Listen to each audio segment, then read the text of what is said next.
What is the best job for a lazy person? Travis Marsh says, as many people suggested, software is a great area for a lazy person. One of the most obvious reasons is that lazy people look for simpler, easier solutions before just jumping in. Unlike in many areas of life, this is hugely advantageous in software, as simpler code that does the same function is much more valuable than more complex code that accomplishes the same function. Another advantage of being lazy as a software engineer is when you are lazy, you are more likely to try and find someone else that has solved the problem and use their code. This applies both to code internally and code from external sources. This code is more likely to be already debugged and have additional benefits related to scalability, etc. Another point for the lazy software engineer. I would actually say that applying software skills in another area that is not strong in software is an even better option if you're truly lazy.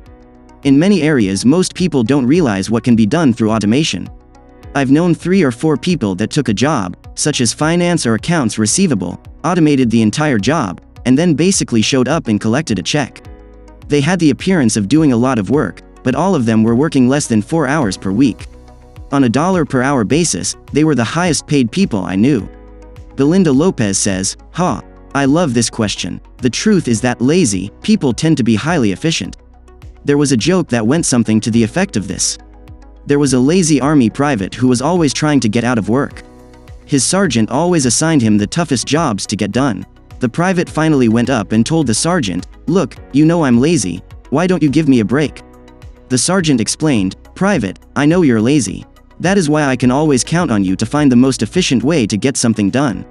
If you are truly lazy, then you 2 choices. Find something with low skills, receptionist, call center operator, or find something with high skills, software developer, so you only have to work a few hours and more a ton of money. Heck, people are getting paid to play video games nowadays. Twitch anyone? Being lazy doesn't mean you can't be a valuable asset to a company." Joanna Popa says, "I'd say it depends on what lazy person means to you. Is it that you are not a morning person and prefer to start your activity at 10 a.m. or even late in the evening? Is it the number of hours you are willing to work in a day, or the number of days that you'd want to work for? How far from home would you be willing to travel?" Make sure you're not mistaking lack of motivation or passion with laziness.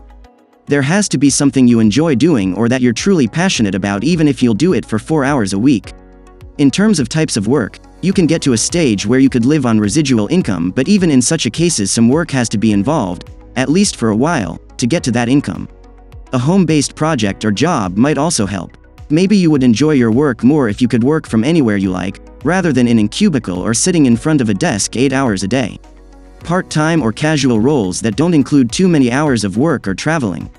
If you prefer to sit at a desk rather than travel or meet people, internet-based projects can be a real good choice. You could also try developing a product or a service that you could sell online and won't involve too much traveling, although it's possible that for start it will help your business to lift off it. You met with some people or took part in some groups. Before anything else though, decide what you like to do. What is it that you're really good at or that you enjoy doing even for 1 or 2 hours a day? What are your best skills and what do you see yourself doing? Maybe talk to a career counselor who will help you know your skills, abilities, your values, set career goals and follow them in a way suited for you. From there decide how many hours you're willing to work, how far will be open to travel, if you are a morning person or not, what's that time of the day when you're at your best level of energy. Hope this helps. Thanks for watching our video on what is the best job for a lazy person.